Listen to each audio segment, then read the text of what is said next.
সংলাপ 24 এ স্বাগত সবাইকে।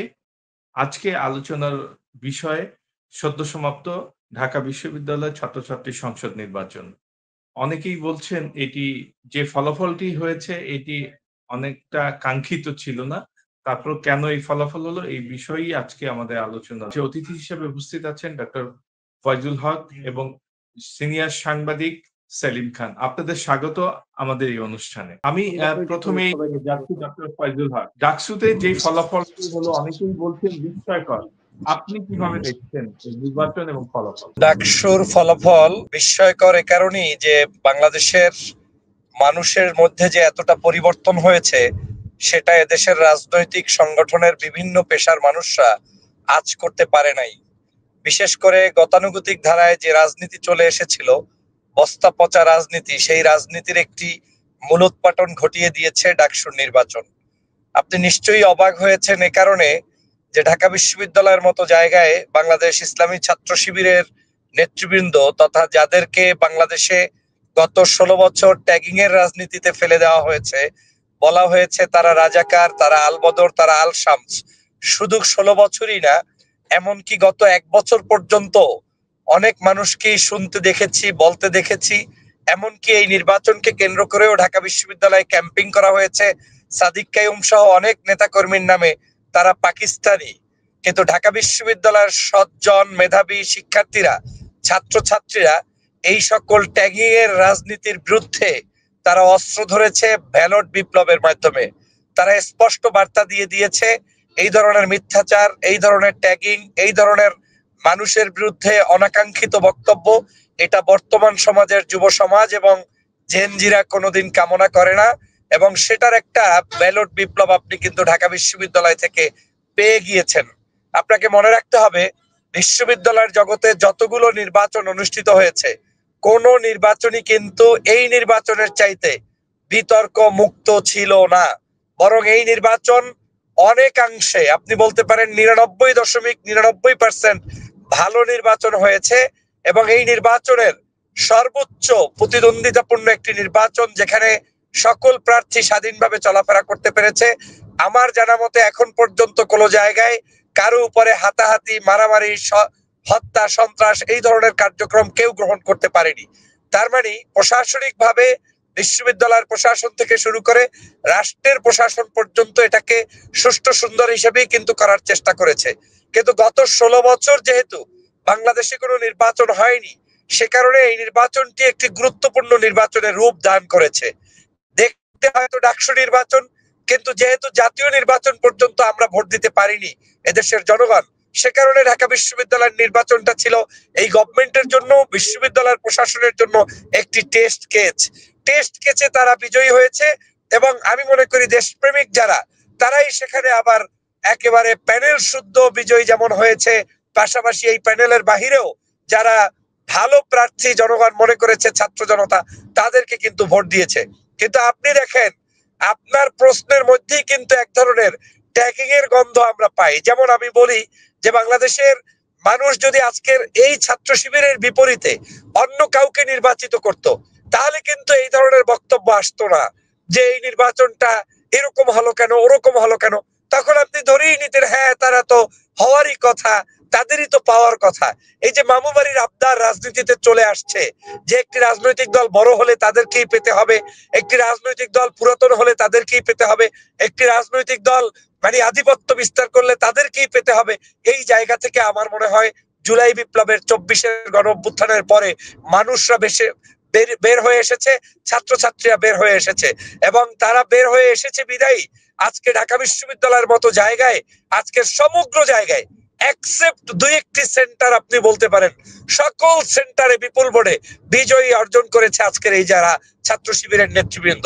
এবং শুধু তাই নয়, তারা আজকের সেই জায়গায় যে ধরনের বিজয় হওয়ার পরে উচ্ছ্বাসিত থেকে হুর হাঙ্গামা করার কথা কিংবা আনন্দ উৎসব করার কথা, সেটাকেও পর্যন্ত তারা না করে ছাত্র জনতার উদ্দেশ্যে তারা বার্তা দিয়েছে যে আমাদেরকে শান্ত সুশৃঙ্খল ভাবে থাকতে হবে, ছাত্র জনতার কাজ করতে হবে। সবচেয়ে আমার ভালো লেগেছে, ভিপি নির্বাচিত হওয়ার পরে সাদিক কাইয়ুম স্পষ্ট বার্তা দিয়ে বলেছে যারা যারা আমাদের সাথে ক্যান্ডিডেট ছিলেন যারা যারা আমাদের প্রতিপক্ষ বন্ধু হিসেবে নির্বাচনে অংশগ্রহণ করেছেন, তারা প্রত্যেকেই আমাদের উপদেষ্টা হিসেবে আমাদের পাশে থাকবে এবং তাদের পরামর্শ নিয়ে নির্বাচনের যে প্রতিশ্রুতি প্রত্যেকটি প্যানেল দিয়েছে, ওই প্যানেলগুলোর প্রতিশ্রুতিগুলোকে এই সাদিক কাইয়ুমরাই ছাত্র শিবিরের প্যানেল যারা ছিলেন, সম্মিলিত যে প্যানেল ছিল শিক্ষার্থী পরিষদ, তারা কিন্তু সেটা বাস্তবায়নের চেষ্টা করবে। তার মানে হচ্ছে একটা সিগন্যাল কিন্তু আপনি পেয়ে গেলেন আগামী রাজনীতিতে। এই ঢাকা বিশ্ববিদ্যালয়ের আজকের যে নির্বাচন হয়েছে, এই নির্বাচনের প্রভাব পড়বে সমগ্র অলিতে গলিতে, বিশ্ববিদ্যালয়, কলেজে, সংসদে, চেয়ারম্যানে, উপনির্বাচন, নির্বাচন, সব জায়গায়। আগের সেই জায়গা এখন আর বাংলাদেশে নেই। বাংলাদেশে নতুনত্ব চায়, বাংলাদেশে মানুষ ভালো দিকটাকে বেছে নিতে চায় এবং আপনি যাদেরকে ট্যাগিং করে হেনস্থা করবেন সেই ট্যাগ থেকে বের হতে চায়। আপনাকে আরেকটু ছোট্ট করে বলি, ঢাকা বিশ্ববিদ্যালয়ে দেখেছেন একটা ছাত্রীর নাকে, চোখে, গালে, কানে শিং টিং বসিয়ে দিয়ে অপমান অপদস্থ করার কথা করা হয়েছিল, কিন্তু সেখানেও কিন্তু প্রতিবাদ স্বরূপ সেই ছাত্রী সর্বোচ্চ ছাত্রীদের সেখানে ভোট পেয়ে তারপরে কিন্তু নির্বাচিত হয়েছে। হেজাবের বিরুদ্ধে তারপরে কি বলে ঢাকা বিশ্ববিদ্যালয় মাদ্রাসা হয়ে যাচ্ছে, কওমি হয়ে যাচ্ছে, কত ধরনের নেগেটিভ কথা এদেশে হয়েছে। শুধু এদেশে না, বিদেশে বসেও বিভিন্ন লেখক, বিভিন্ন বিতর্কিত ব্যক্তিরা পর্যন্ত মন্তব্য করেছে। আজকে ঢাকা বিশ্ববিদ্যালয়ের, যেই বিশ্ববিদ্যালয়কে আমরা প্রাচ্যের অক্সফোর্ড খ্যাত বলে বিশ্ববিদ্যালয় বলি, সেই বিশ্ববিদ্যালয়ের ছাত্ররা যখন ওপেনলি ডিক্লেয়ার দিয়ে এই ধরনের ছাত্র সংগঠনকে ভোট দিচ্ছে, তার মানে ধরে দিতে হবে এই ছাত্র সংগঠনগুলোর মধ্যে জ্ঞানের চর্চা হচ্ছে, ভালোর চর্চা হচ্ছে এবং তারা আগামীর স্বাধীনতার সার্বভৌমত্ব রক্ষার অতন্ত্র প্রহরী বিদায়ী আজকে তারা কিন্তু সেখানে ভালো করেছে বলে আমি মনে করি। রাজীব ভাই, সেলিম খান শুনছিলেন ফজল হকের ব্যাখ্যা, উনি যেটি বললেন যে একটি পরিবর্তন হয়েছে, এবং উনি যেটি বললেন যে এটি মামুবাড়ির আবদার না, আসলে অন্য দলগুলো যা ইচ্ছা তাই করবে, তারপরও দিনের পর দিন তারাই নির্বাচিত হবেন। নিশ্চয়ই পরিবর্তন দরকার ছিল। আপনি কিভাবে দেখছেন এই পরিবর্তনকে? প্রথমে ঢাকা বিশ্ববিদ্যালয়ে যারা জয়ী হয়েছে এবং যারা অংশগ্রহণ করেছে স্বতঃস্ফূর্তভাবে এবং ব্যাপকতরভাবে তাদের অভিনন্দন জানাই এই বিজয়ে। এই বিজয় আসলে একটি পরিবর্তনের পক্ষের বিজয়। এই বিজয় গেল ৫৪ বছর ধরে আমাদের এখানে যে পাওয়ার পলিটিক্স এর নামে আধিপত্যবাদী পলিটিক্স বা আমাদের এখানে যে ধরনের কি বলবো যে বাবা বাবা বা ইত্যাদি এরকম যে বাপের দেশ, অমুক দেশ ইত্যাদির যে রাজনীতি চলে এসেছিল, সেইটার একটি অবসানের ইঙ্গিত দেয় এই বিজয়। তো আমি আবার অভিনন্দন জানাই যারা বিজয়ী হয়েছেন এবং যারা অংশগ্রহণ করেছেন। এই যে প্রায় ৯০-৯৫ ভাগ, সরি ৭৮ থেকে ৮০ ভাগ শিক্ষার্থী, তাদেরকে। এখন প্রশ্ন হচ্ছে যে এই বিজয় আমাদের রাজনীতিতে বা আগামীর রাজনীতিতে কতটুকু প্রভাব ফেলবে, সেটা একটি বেসিক কোশ্চেন এখন দেখা দিয়েছে। তো সেই জায়গাটা আমি আসতে চাই। প্রথমেই আরেকটি জায়গা নিয়ে আমি আলোচনা করব যে এই যে বাংলাদেশে এই যে আধিপত্যের রাজনীতি বা এই যে খবরদারির রাজনীতি বা এই যে ট্যাগিং এর রাজনীতি, এই রাজনীতির অবসানের যে শুরুটা হলো, এটা নিয়ে আমি পরের ধাপে একটু আলোচনা করবো। তো প্রথমে আমি আলোচনা করতে চাই আসলে যে এই যে আমাদের এইখানে এই পরিবর্তনটা কেন হলো। আসলে আমরা যদি এরশাদ বিরোধী আন্দোলনের পরের দিকে তাকাই, ৯০ পরবর্তীতে যে কথিত গণতন্ত্রের নামে যে নবযাত্রাটি শুরু হলো আমাদের এখানে, সেই নবযাত্রায় যে আধিপত্যবাদী রাজনীতির কায়েম হলো, সেখানে যে আকাঙ্ক্ষা ছিল মানুষের যে আমরা গণতান্ত্রিক দেশ পাবো, এরশাদ বিরোধী আন্দোলনের ৯ বছরের আন্দোলন সংগ্রাম শেষে সেই জায়গাটি যেন ছেদ পড়লো। যারা ক্ষমতায় আসলেন, যারা এই ৯০ থেকে ৩ দশক, গত ৩ দশকে আমাদের দেশটিকে শাসন করলেন, তারা সেই ঘটেছে ডাকসুরে নির্বাচনের বিজয়ের মধ্যে দিয়ে। একটি দিক। আরেকটি দিক হচ্ছে যে কেন এই পরিবর্তনটি আসলে হলো। এটা কি হুট করে এই ২৪-এর গণঅভ্যুত্থানের পরে হঠাৎ করে ১ বছরে হয়ে গেল? সেটা আমি মনে করি না। এই ক্ষেত্রে দুটো বিষয় কাজ করে। একটি হচ্ছে আন্তর্জাতিক পরিসরে যে ব্যাপকতরভাবে ইসলামোফোবিয়া বা ইসলাম বিরোধিতার যে চর্চাটি হয়েছে রাজনৈতিকভাবে এবং ক্ষমতাকেন্দ্রিক রাজনৈতিকভাবে, সেইটি একটি দিক। আরেকটি দিক হচ্ছে আঞ্চলিক পরিসরে হিন্দুত্ববাদী রাজনীতির যে একটি বিস্তার ঘটেছে, সেইখানে মুসলমানদের উপর নির্যাতন, ইসলামের প্রতি কটাক্ষ করা, ইসলামকে হেইট করা, এই যে জায়গাটি, এই দুটি কারণ মিলিয়ে আসলে আজকের শুধু বাংলাদেশ না, বাংলাদেশের মতো ইসলাম প্রধান বা মুসলিম প্রধান দেশগুলোতে এই ধরনের পরিবর্তনের আভাস দেখা যাচ্ছে বা পরিবর্তন ঘটছে। তবে আমি মনে করি না যে বাংলাদেশের এই পরিবর্তন কোনোভাবেই, যেটি কিনা আশঙ্কা করেন যারা চেতনাবাজের রাজনীতি করেন, যারা এখানে মুক্তিযুদ্ধের রাজনীতিকে বিক্রি করেছেন, যারা মুক্তিযুদ্ধের রাজনীতিকে হাতিয়ার করে রাষ্ট্র ক্ষমতা দখল করেছেন, রাষ্ট্র ক্ষমতায় আসীন থেকেছেন, তারা যেটি বলেন যে এখানে আফগানিস্তান হয়ে যাবে, এখানে জঙ্গিবাদের আস্তানা হয়ে যাবে, আমি সেটা মনে করি না। কারণ ইসলামেরও একটি পরিশীলিত রূপ রয়েছে, যা আমরা দেখেছি মালয়েশিয়াতে, যা আমরা দেখি ইন্দোনেশিয়াতে, যা আমরা দেখি আপনার ইয়েতে কি বলে এটা তিউনিসিয়াতে, এই জায়গাগুলোতে আমরা দেখছি। এখন সেই পরিশীলিত রূপের সন্ধান আমাদেরকে করতে হবে। ইসলামকে, যেখানে সংখ্যাগরিষ্ঠ মানুষ মুসলিম, সেই মুসলমানদেরকে সেই পরিশীলিত রূপের সন্ধান করতে হবে, যেখানে আসলে একটি ভুক্তিমূলক রাষ্ট্র গঠিত হবে, অন্তর্ভুক্তিমূলক সমাজ গঠিত হবে। এমনটা না যে আজকে যে অন্তর্ভুক্তিমূলক সমাজের কথা বলা হচ্ছে সেইটি আমাদের দেশে নতুন।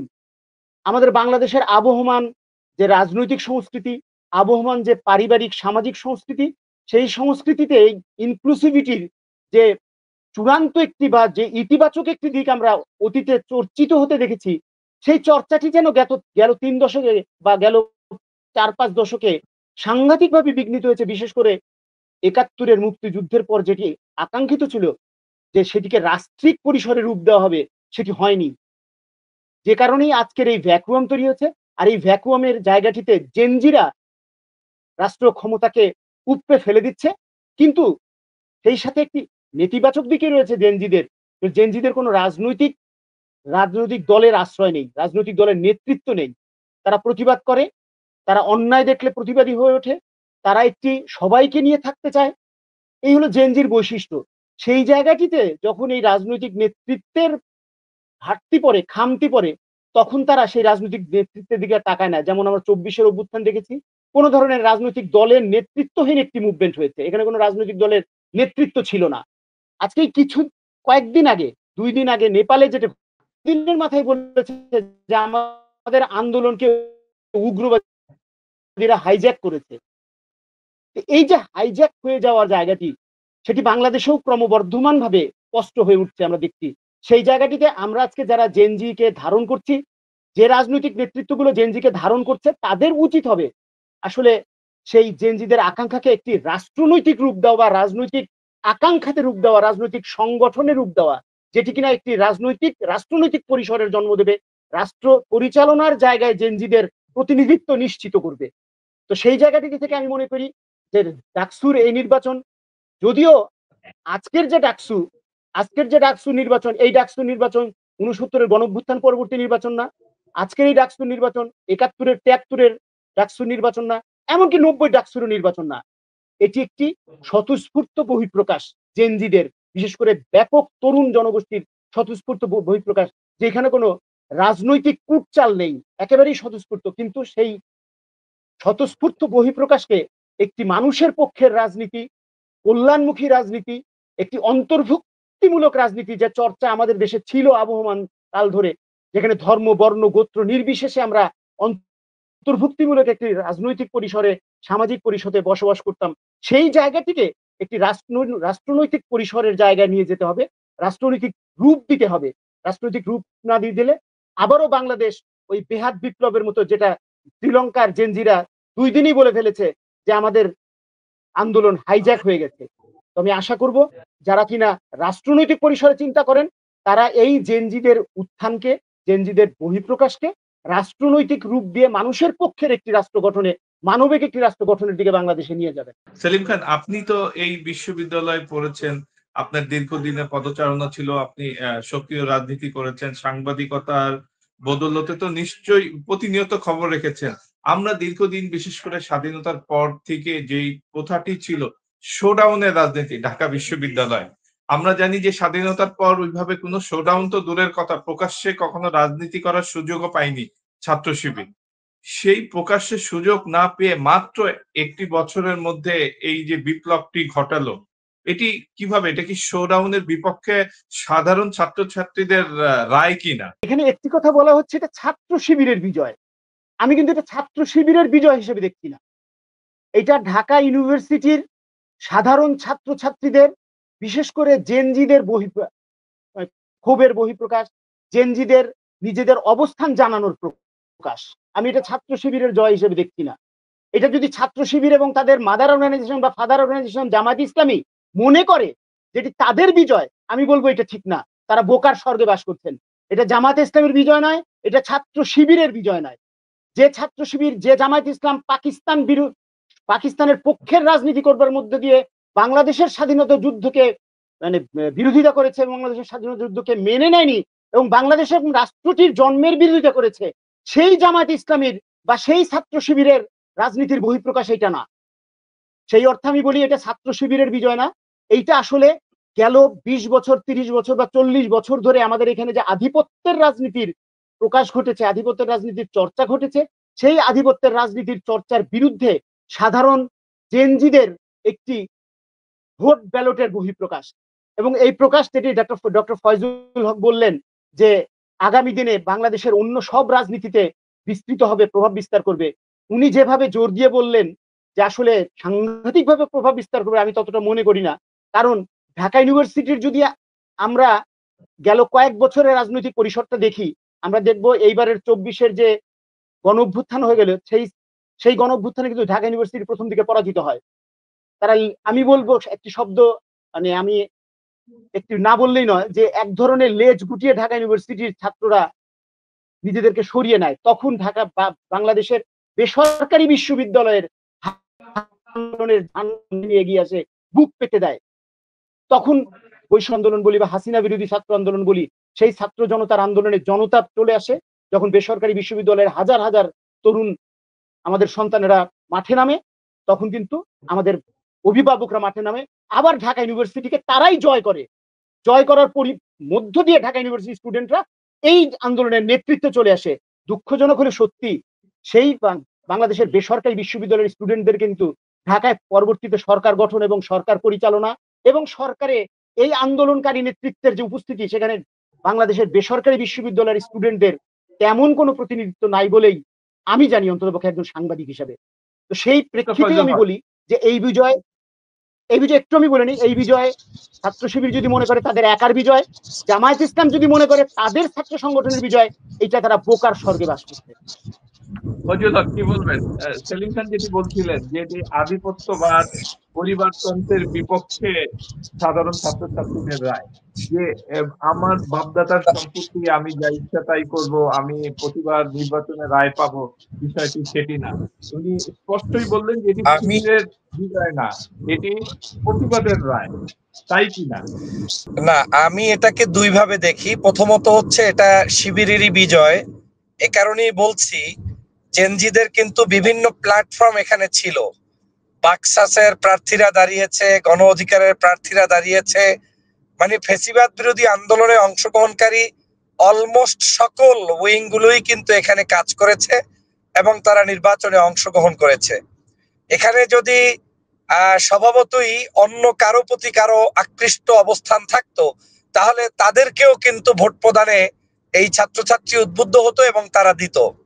মূলত আমার কাছে মনে হয়েছে ভারতীয় আধিপত্যবাদ এবং রাজনীতিতে যে অভদ্র ট্যাগিংটা চালু করে বাংলাদেশে জামাত এবং শিবিরকে মানে ছাত্র জনতার কাছ থেকে দূরে রাখার একটি গভীর ষড়যন্ত্র হয়েছে, তার প্রতিবাদী ছাত্রছাত্রীরা ছাত্র শিবিরের পাশে দাঁড়িয়ে বিশ্বস্ততার হাতিয়ার হিসেবে জাতির কাছে শিবিরকে তুলে দিয়েছে। যে তোমরা যাদেরকে মনে করো যে খারাপ, তোমরা যাদেরকে মনে করো যুদ্ধে অপরাধী, তোমরা যাদেরকে মনে করো রাজাকার, বেসিক্যালি তারাই এই ক্যাম্পাসের সবচাইতে আমাদের বিশ্বস্ত বন্ধু এবং এই মিথ্যাচারগুলো বন্ধ করা উচিত। আপনি দেখেন ছাত্র শিবির স্মার্টলি কতগুলো রাজনীতি করেছে যেটা অন্য কোনো সংগঠন করতে পারে নাই। ছাত্র শিবির ছাত্র বান্ধব, ছাত্রী বান্ধব সকল কার্যক্রম গত 1 বছর করেছে। তার আগেও তারা করেছে বিভিন্ন সময় প্রকাশ্যে কিংবা গোপনে, যেটাই যতটা তারা পেরেছে সেটা তারা করেছে। কিন্তু তারা বিশেষ করে গত 1 বছর নির্লস ভাবে এই ক্যাম্পাসের জন্য তারা কাজ করেছে। পানির ফিল্টার দিয়েছে, ভেঙে চুরে চুরমার করেছে বামপন্থীরা, কিন্তু সেটাও তারা ওই ধরনের প্রতিবাদ করে হুরহাঙ্গামা না করে বসেছিল, ধৈর্য ধারণ করেছে। ক্যাম্পাসগুলোতে আমাদের ছাত্রী বোনদের জন্য চিকিৎসা ক্যাম্প করেছে, রমজান মাসে ইফতারের আয়োজন করেছে, ঈদের আয়োজন করেছে, ফুড ফেস্টিভ্যাল করেছে, শিক্ষানু অনুযায়ী কার্যক্রম করেছে, হলে হলে ঘুরে গিয়ে ফ্রি মেডিকেল চেক আপ করেছে, ছাত্রীদের যে কিছু বিষয় থাকে রোগ বালাই চিকিৎসা এই সব কিছু তারা কিন্তু দিয়েছে। এবং আরো একটা জিনিস হচ্ছে যে ছাত্র শিবির ক্যাম্পাসের রাজনীতিতে উদারতার পরিচয় দিয়েছে, সর্বোচ্চ উদার রাজনীতি তারা স্থাপন করতে সক্ষম হয়েছে। সে কারণে সাধারণ ছাত্রছাত্রী মনে করেছে যে Chhatra Shibir is best party for us. এখন এটাকে আপনি যে নামেই ডানে গুলান বামে গুলান সামনে নেন পিছনে নেন, কোন দিক থেকে আপনি অস্বীকার করতে পারবেন না যে এটা শিবিরের ক্রেডিট নয়। বরং যদি এটা শিবিরের ক্রেডিট নাই থাকতো তাহলে ভিন্ন আদলে ভিন্ন কেউ এখানে চলে আসার সুযোগ কিন্তু ছিল। এবং সে সুযোগটা শুধু ছিল না, গত যে দুদিন আগেও নির্বাচন যখন হলো, নির্বাচনের আগের দিন পর্যন্ত দেশে এবং বিদেশে বসে বিভিন্ন কলকাঠি নাড়া হয়েছে এবং বলা হয়েছে শিবির একটি মানে কি বলে বিশ্ববিদ্যালয়ের উপযোগী সংগঠন নয়, ওদেরকে ঠেকাতে আমাদের সবাইকে ঐক্যবদ্ধ হতে হবে। এটা কিন্তু আওয়ামী ঘরানার রাজনীতি থেকেও এসেছে, এটা বিএনপি সহ অন্যান্য রাজনৈতিক দলগুলোর পক্ষ থেকেও কিন্তু এই একই বক্তব্য উপস্থাপন করা হয়েছে। তাতে কি হয়েছে?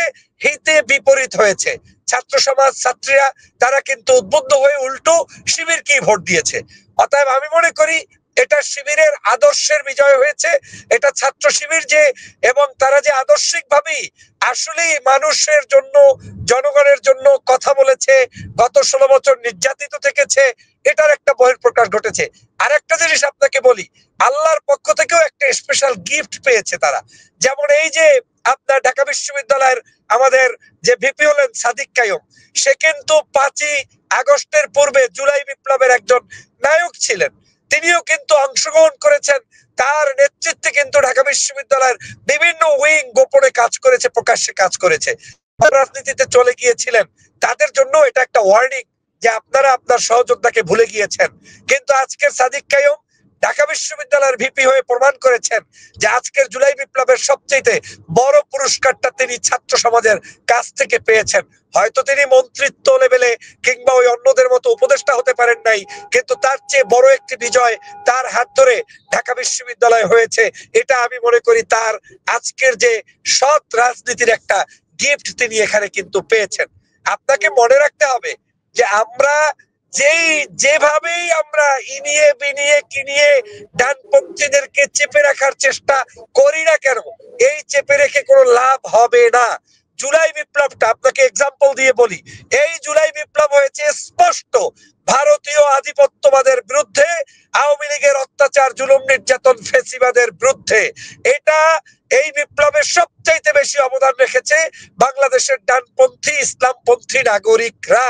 এখন যদি এটাকে কেউ ওই মুক্তিযুদ্ধের মতো বাপ দাদার সম্পত্তি মনে করে কেড়ে নেওয়ার চেষ্টা করে, ইতিহাসকে বিকৃত করে, তাহলে আবারও কিন্তু এই জিনিসটা জনগণের কাছে বুমেরাং হবে। এবং সেটার অংশ হিসাবেই যারা এই জুলাইকেও বিক্রি করে ওই ক্যাম্পাসে রাজনীতি আধিপত্য বিস্তার করতে চেয়েছিল, তারাও কিন্তু পরাস্ত হয়েছে এবং সত্যিকার মানুষগুলোই কিন্তু সেই জায়গায় নির্বাচিত হয়ে এসেছে। এবং আপনি দেখবেন, আমি কেন বলছি, যাদের কথা বলছেন নিশ্চয়ই ছাত্র শিবিরের প্রতিপক্ষ এই নির্বাচনে যারা ছিলেন তাদের যে মূল সংগঠন বাংলাদেশ জাতীয়তাবাদী দল, তাদের নীতি নির্ধারকদের পক্ষ থেকে কিন্তু বলা হচ্ছে যে এই যে সাদিক কায়ুমের সঙ্গে যে ছাত্রলীগের একটি দীর্ঘদিনের সম্পর্ক, যেটি আমরা পত্র পত্রিকায় সাবেক প্রধানমন্ত্রীর সঙ্গে ছবিও দেখেছি, তারা সাদেক কায়ুমকে ভোট দিয়েছে এই নির্বাচনে। এই কারণেই তারা জিতেছে, তাদের সঙ্গে কারণে এই বিজয়টা হয়েছে। আপনি কি বলবেন এই অভিযোগের ক্ষেত্রে? না, আমি এটা কোনোভাবেই মনে করি না যে এটার সাথে কারো কোনো মানে ইন্টারনাল কোনো কমিউনিকেশন হয়েছে কিংবা একে অপরে আওয়ামী লীগের সাথে আতাত হয়েছে। এটা রাজনৈতিক এক ধরনের বক্তব্য, হেরে গেলে বলতে হয়, জিতে গেলেও কিছু কথা বলতে হয়, সেই কথার কথা এগুলো বলেছে।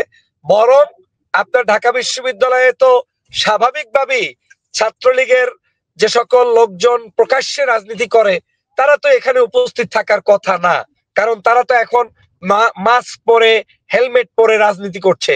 তো এই জায়গার রাজনীতিতে তাদের তো সেই অবস্থানটা থাকার কোনো যুক্তি নেই। দ্বিতীয় হচ্ছে, সাধারণ শিক্ষার্থী হিসেবে যদি আওয়ামী লীগ ও ছাত্র শিবিরকে পছন্দ করে ভোট দিয়ে থাকে, সেটা তো শিবিরের বড় ধরনের একটা অ্যাচিভমেন্ট যে যাদেরকে এত বছর ফাঁসি দিলা, যাদেরকে শাহবাগে নাট্যমঞ্চ তৈরি করে তারপরে তাদের দলের শীর্ষ নেতাদেরকে গালিগালাজ করে ওই যে লাকিরা, তারপরে আপনার কি বলে ডাক্তার ইমরানরা যে ধরনের মিথ্যাচার করেছিল, তাদেরকে তোমরা আবার গ্রহণ করতে বাধ্য হচ্ছ। এটাও আমি মনে করি একটি নীতির বিজয়, কারণ নীতিবান সত্যবান সত্যের বিজয় আপনাকে আজ হোক কাল হোক হতেই হবে, এবং সেটাই হয়তো হয়েছে। এখন সার্বজনীন ভোট পেয়েছে বিদায়ী তো আপনার অপ্রতিদ্বন্দ্বী নির্বাচন হয়েছে, যেমন 14,000-এর উপরে ভোট পেয়েছে আপনার সাদিক কাইয়ুম, তার সাথে প্রতিদ্বন্দ্বী পেয়েছে 5,000 সামথিং, তাহলে এটা তো প্রায় ডাবলেরও বেশি ভোট তিনি পেয়েছেন।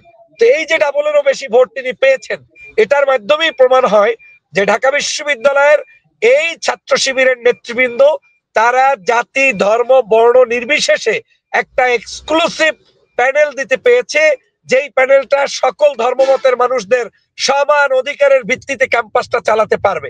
আপনি দেখেন তাদের আপনার প্যানেলের মধ্যে জাত বিভিন্ন জাতের মানুষ রয়েছে, আপনার শুধুমাত্র মুসলমান বলেই একজনকে দায়িত্ব দেওয়া হয়েছে এমনটা নয়।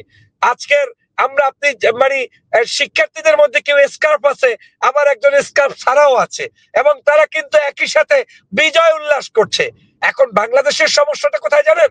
বাংলাদেশের সমস্যা হচ্ছে যখন সিনেট হলে বিজয় উল্লাসের সময় কারো নাম রবীন্দ্রনাথের সাথে থাকার কারণে কেউ যদি রবীন্দ্রনাথ বলে করতালি দেয় তাতে কোনো সমস্যা হয় না, কারো নামের সাথে যদি একটু খেলোয়াড় থাকে খেলোয়াড় হিসেবে করতালি দেয় মিছিল দেয় তাতে সমস্যা হয় না।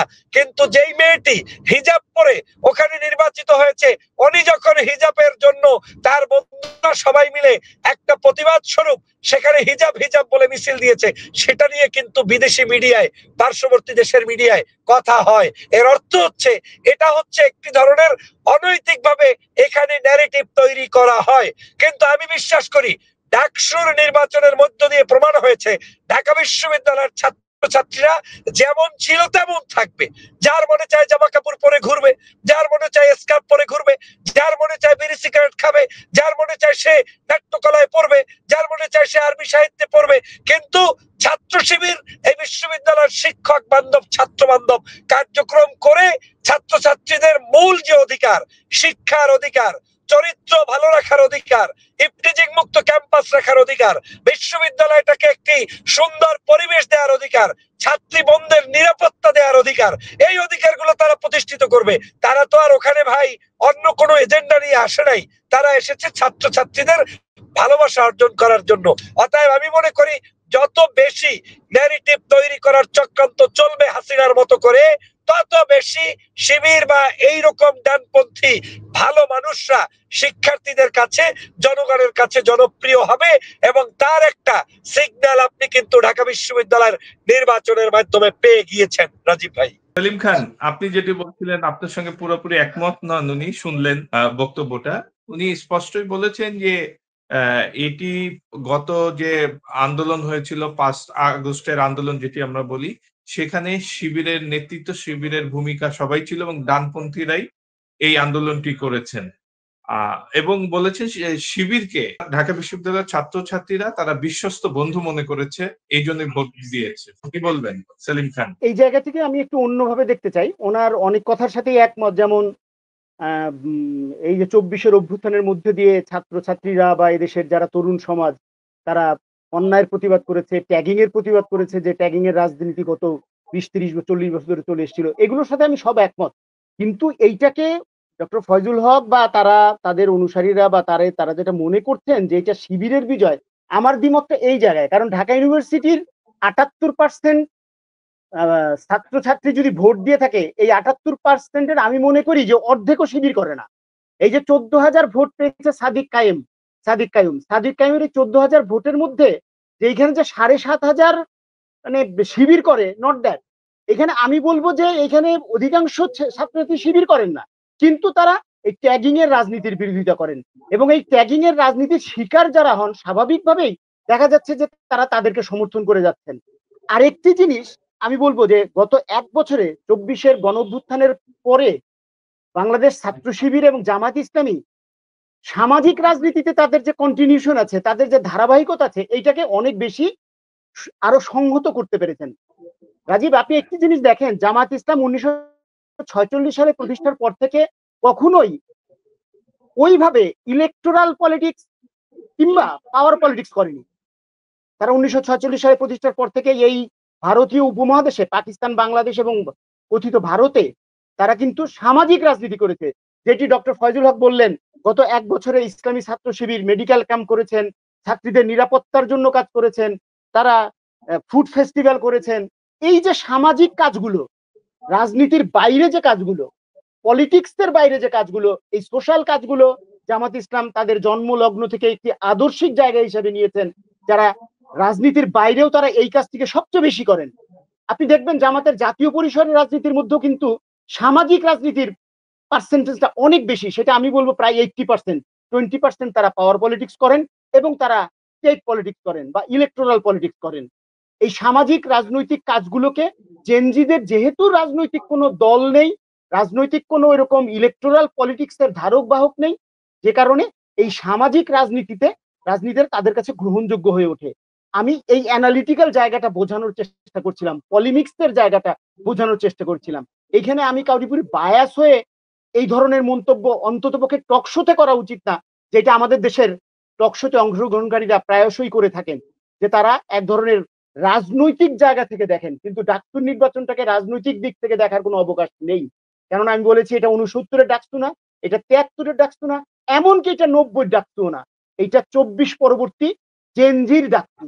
এই ডাকসুতে এখানে রাষ্ট্রনৈতিক জায়গাটির প্রভাব অনেক কম, যে কারণে আমি মনে করি আগামী দিনে যে বাংলাদেশের রাষ্ট্রনৈতিক পলিটিক্স বা পলিমিক্স, সেই পলিমিক্সে ডাকসুর প্রভাব অনেকটাই কম হবে। প্রথমত এই সামাজিক রাজনীতির কারণে, আর দ্বিতীয়ত হচ্ছে একটি বিশাল অংশকে বঞ্চিত রেখে আমরা ডাকসু কেন্দ্রিক চিন্তা যদি করি বাংলাদেশের আগামী রাজনীতিকে, তাহলে এটা বোকার স্বর্গে বাস করা হবে। কারণ একটি বিশাল অংশ বেসরকারি বিশ্ববিদ্যালয়, বিশাল অংশ মাদ্রাসার স্টুডেন্ট, তারা কিন্তু এই ডাকসুর যে মেইন স্রোত বলে ভাবছি তাদের 3 টনের বাইরে রয়ে গেছে। তাদেরকেও সাথে নিয়ে চিন্তা করতে হবে। আরেকটি কথা না বললেই নয়, গত 40 বছরে আন্তর্জাতিক প্রেক্ষাপট বিবেচনায়, আঞ্চলিক প্রেক্ষাপট বিবেচনায় বাংলাদেশে যে ইসলামাইজেশন ঘটে গেছে, সেই ইসলামাইজেশনটাকে আফগানিস্তানের মতো ইসলামাইজেশন ভাবলে হবে না, সেই ইসলামাইজেশনকে বাংলাদেশের ইসলামের মতো করে ভাবতে হবে। আমি একটি কথা বলি, যে ভারতবর্ষে ইসলাম এসেছিল মূলত সুফি, এবং আজকের পৃথিবীতে ইসলামের 3টি স্রোত আছে। একটি হচ্ছে প্যাগান ইসলাম বা আরব ইসলাম, একটি পার্সিয়ান ইসলাম তথা সুফি ইসলাম, আর একটি হচ্ছে ভারতীয় ইসলাম। ভারতীয় ইসলামটাকে নিয়ে একটু আলোচনা করি আমি। ভারতীয় ইসলাম হচ্ছে সবাইকে অ্যাকোমোডেট করে। এইখানে যারা পীর মাশরেকরা এসেছিলেন, হযরত শাহজালাল, হযরত শাহপরান, হযরত শাহ মঈনুদ্দিন চিশতি, এরা যারা এসেছিলেন, তারা কিন্তু এসে যখন দেখলেন এই ভারতবর্ষ ভক্তির ভারতবর্ষ, এই ভারতবর্ষ মানবিকতার ভারতবর্ষ, এই ভারতবর্ষ প্রকৃতির ভারতবর্ষ, এই ভারতবর্ষ সারা বিশ্বের মানুষের ভারতবর্ষ, তখন তারা কিন্তু ধর্ম, গোত্র, বর্ণ নির্বিশেষে সবাইকে বুকে ধারণ করেছিলেন, ইসলামের বুকে ধারণ করেছিলেন। আমরা যদি সেই জায়গাটিকে দেখি, যে বিশেষ করে ব্রিটিশ আসার পরে ব্রিটিশ এই জায়গাটিকে প্রথম খর্ব করেন, এবং তারা এইখানেকে ভারতীয় যে ইসলাম, যেটা কি প্রস্ফুটিত হয়েছিল, ভারতীয় ইসলামকে তারা, মানবিকতার ইসলামকে তারা একটা রাজনীতির ইসলামে পরিণত করে, যেটা পরবর্তীতে আরো সংহত হয়েছে। বাংলাদেশে আজকে যে ইসলামের নামে রাজনীতি হচ্ছে, এটি আমি ক্যাটাগরিক্যালি বলবো এটি রাজনৈতিক ইসলাম। এই ইসলাম আমেরিকার পৃষ্ঠপোষকতার ইসলাম, এই ইসলাম আজকে গাজার বিরোধিতাকারী সৌদি আরবের ইসলাম। এই ইসলাম বাংলাদেশে সম্ভব না, অন্যভাবে ইসলামকে ভাবতে হবে। এই ইসলাম ভারতবর্ষের ইসলাম হিসেবে ভাবতে হবে। এই ইসলাম বাংলাদেশের অন্তর্ভুক্তিমূলক রাজনীতির, অন্তর্ভুক্তিমূলক সামাজিকতার ইসলাম বলে ভাবতে হবে। সেই কারণে আমি বলছি এই বিজয় যদি মনে করে জামাত ইসলাম রাজনৈতিক ইসলামের বিজয়, আমি একটু বলে নেই আমি, এই বিজয় জামাত ইসলাম বা অন্য ডানপন্থী ইসলামিক দলগুলো, রাজনৈতিক ইসলামিক দলগুলো যদি মনে করে থাকে যেটি তাদের বিজয়, আমি বলবো তারা বোকার স্বর্গে বাস করছেন। এই বিজয় ভারতের ইসলামের, ভারতীয় ইসলামের বিজয়। এই বিজয় ভারতবর্ষের ইসলামের বিজয়, যে বিজয় অন্তর্ভুক্তিকে ধারণ করে, যে বিজয় মানবিকতাকে ধারণ করে, যে ইসলাম মানুষকে ধারণ করে, যে ইসলাম প্রকৃতিকে ধারণ করে, যে ইসলাম জি সেলিম প্রকৃতি ভাই। যা দেয় তাকে স্বীকার করে, ফজলুল হক, তার প্রতি আমরা কৃতজ্ঞ থাকে। অনুষ্ঠানের প্রায় শেষ পর্যায়ে আপনার কাছে আমার শেষ প্রশ্ন। এই যে একটি পাওয়ারে তো আসলো ছাত্র শিবির। এখন এই পাওয়ারটা তারা হ্যাঁ, কিভাবে আ চালাবেন এবং আমরা দেখেছি বিগত দিনে যারাই পাওয়ারে এসেছেন তারপরে রেজাল্ট তো নিশ্চয়ই আপনারাও জানেন, আমরাও জানি। তো এইবার যে ছাত্র শিবির একটি পাওয়ারে আসলো, এই পাওয়ারের আ পরবর্তী ফলাফল কি হবে? আরেকটি বিষয় ফজলুল হক, আপনি শুরুতে বলেছিলেন এই বিজয়টি দেশের অলিতে গলিতে সর্বত্র ছড়িয়ে পড়বে। সেই অলি-গলি বা সর্বত্র বলতে কি আপনি জাতীয় নির্বাচন বা অন্যান্য শিক্ষা প্রতিষ্ঠানের নির্বাচন সবগুলোকে বোঝাচ্ছেন? জি রাজীব ভাই, আপনাকে ধন্যবাদ। আমি যেটা বুঝতে সক্ষম হয়েছি সেটা হচ্ছে বাংলাদেশের রাজনৈতিক প্রেক্ষাপট বলেন, ধর্মীয় প্রেক্ষাপট বলেন, আমরা কিন্তু এই দেশে বিদেশের ভিন্ন দেশের যে তরিকায় ধর্মভিত্তিক কার্যক্রম কিংবা সামাজিক কার্যক্রম চলে সেটার সাথে আমাদের কোনো মিল নেই। আমরা আমাদের মতো করে এই দেশীয় যে সংস্কৃতি আছে সেটাকেই লালন করি, পালন করি, এবং এই দেশে যে সকল ধর্মভিত্তিক মানুষ রয়েছে তারা তাদের ধর্মকর্ম সৌহার্দ্যপূর্ণভাবেই পালন করেন, লালন করেন। এটা একটা ঐতিহাসিকভাবে সত্য কথা। এবং সে কারণেই আমি বলছি, ঢাকা বিশ্ববিদ্যালয়ের ছাত্রছাত্রীরা আজকের ছাত্র শিবিরকে ভোট দেওয়ার মধ্য দিয়ে তারা এতটুকু আস্থা অর্জন করেছে বিদায়ী শিবিরকে ভোট দিয়েছে। তারা এটা বুঝতে সক্ষম হয়েছে যে আমার এই ভোটদানের মধ্য দিয়ে এ বিশ্ববিদ্যালয়ের কোনো পড়ার ফজলুল সাবজেক্ট হক, বাতিল হবে না। এই কথাটি বলেছেন আপনি, এটি বলেছেন। আমি যেটি জানতে চাচ্ছি যে আপনি শুরুতে বলেছিলেন এই বিজয়টি দেশের অলিতে গলিতে সর্বত্র ছড়িয়ে পড়বে। সেটি বলতে কি আপনি জাতীয় নির্বাচন বা অন্যান্য শিক্ষা প্রতিষ্ঠানের নির্বাচনকে বোঝাচ্ছেন কিনা? হ্যাঁ, আমি মনে করি অবশ্যই যে আজকের এই ঢাকা বিশ্ববিদ্যালয়ের এই স্পিরিটটা বাংলাদেশের অলিতে গলিতে পড়বে। এর অনেকগুলো আপনার প্রভাব বিস্তার করার কয়েকটা কারণ রয়েছে। এর মধ্যে অন্যতম কারণ, স্বভাবতই বাংলাদেশের মানুষ বলবে যে শিক্ষিত, সজ্জন, ভদ্র বিশ্ববিদ্যালয়ের মেধাবীরা যাদেরকে পছন্দ করেছে নিশ্চয়ই তারাও রাষ্ট্রের কল্যাণে ভালো ভূমিকা রাখতে পারবে। কিন্তু এটা সত্য যে আপনি একটা বিশ্ববিদ্যালয় থেকে সমগ্র বাংলাদেশটাকে বিচার করবেন, এটা সত্য নয়, এটা কোনোভাবেই সম্ভব নয়। তবে এটা যে তাদের পালে হাওয়া লেগেছে এটা আপনাকে মানতে হবে। এই বিজয়টা যদি আজকের অন্য কোনো প্রতিপক্ষের হতো তাহলে তাদেরও কিন্তু এটা একটা বড় ধরনের অ্যাচিভমেন্ট হয়ে তারা এটা তাদের মার্কেটিং এর জন্য, তারা এটা তাদের পলিসি মেকিং এর জন্য, তারা তাদের ভিন্ন আদর্শের মানুষদের ভোট কাস্ট করার জন্য এটা কাজে লাগাতো। অতএব এটা জামাত শিবিরের জন্য অবশ্যই একটি বড় ধরনের বিজয় হয়েছে যে তারা সেটাকে রাষ্ট্রের প্রত্যেকটি মানুষের কাছে উপস্থাপন করতে পারবে। আর এখন উপস্থাপনের কি আছে, ওই দিন রাতে দেশ বিদেশ থেকে কোটি কোটি মানুষ অপেক্ষায় ছিল যে ঢাকা বিশ্ববিদ্যালয়ের নির্বাচনটা কেমন হয়। অথচ এই নির্বাচন তো কোনো সংসদ নির্বাচন না, মন্ত্রী এমপির কিছু নাই, রাষ্ট্রের বড় দায়িত্বশীল হবে এমন কিছু না। তারপরেও কেন অপেক্ষমান ছিল, ওই জায়গা থেকেই আপনাকে বুঝতে হবে যে আগামীর বাংলাদেশটা তাহলে তারা কিভাবে চায়, এবং এই নির্বাচনের পদ্ধতির পরবর্তীতেই যে রেজাল্টটা আসবে তার উপরে অনেকটাই নির্ভর করবে। আর সে কারণেই কিন্তু বিরোধী পক্ষ এখন পর্যন্ত আবারও এই নির্বাচন পরবর্তী যে বক্তব্য যেভাবে দেওয়া উচিত সেই জায়গায় না যেয়ে উল্টো অনেক সময় খোঁচাখুচির বক্তব্যই দিয়ে যাচ্ছেন। তার মানে তারাও এটাকে অনেক বড় ভলিউম হিসেবে ধরে নিচ্ছেন, এবং সেটাই আমার কাছে মনে হচ্ছে। রাজীব, জি ধন্যবাদ, ধন্যবাদ ডক্টর ফয়জুল হক। সেলিম খান, আপনার কাছে শেষ প্রশ্ন।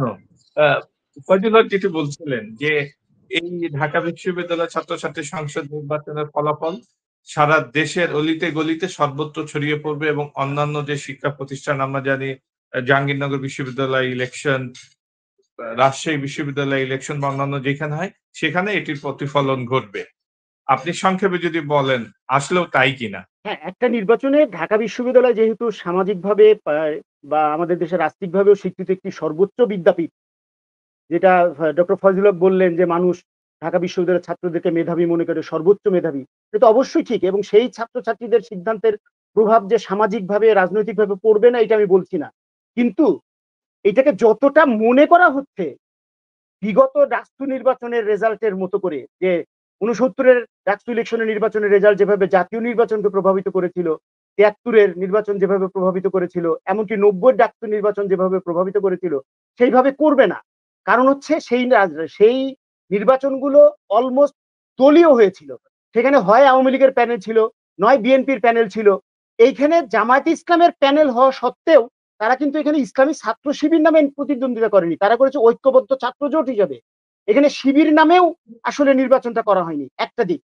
যে কারণে আরেকটি দিক আমি আমার আলোচনায় বলেছি এর আগে, যে ব্যাপকতর একটি অংশ রয়ে গেছে কিন্তু ঢাকা এটা তো ইউনিভার্সিটির সত্যি। বাইরের বেসরকারি, তারা একটু আমি যেই বলে নিই, নামেই করুক বেসরকারি না কেন, বিশ্ববিদ্যালয়। তারা এই নামেই এই নির্বাচন করুক না কেন, আপনি আমি বা অন্যান্য সবাই তো ধরেই নিয়েছেন এটি ছাত্র শিবিরের প্যানেল।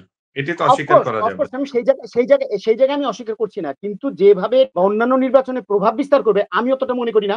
কারণ ঢাকা ইউনিভার্সিটি আজকে বেসরকারি বিশ্ববিদ্যালয় বা অন্যান্য শিক্ষা প্রতিষ্ঠানের অজস্র, এবং তারাই সিংহভাগ, যারা কিনা ২৪-এর অভ্যুত্থানে এক ধরনের নেতৃত্বের জায়গায় ছিল, তারা কিন্তু মাঠে ছিল সবচেয়ে বেশি। সেই জায়গাটিতে এই লেভেলে প্রভাব পড়বে না। কারণ আজকে যে জেনজির যে বৈশিষ্ট্য, এই বৈশিষ্ট্য রাজনৈতিক দলের নেতৃত্বহীন বৈশিষ্ট্য।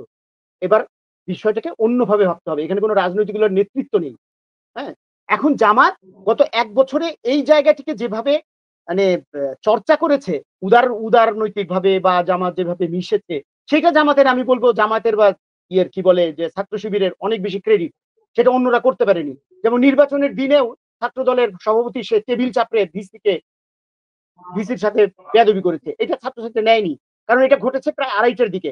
এবং আমি দেখেছি ঢাকা ইউনিভার্সিটিতে যে তখন ছাত্রছাত্রীদের মধ্যে একটা পরিবর্তন ঘটে যায়, এবং তারা কিন্তু এটাকে নিতে পারেনি। এই যে আধিপত্যের জায়গা, এই যে আমরাই সবকিছু, রাজনীতি করছেন তাদের জন্য একটি বার্তা বয়ে আনছে যে আগামী দিনের মতো করে রাজনীতি করলে হবে না।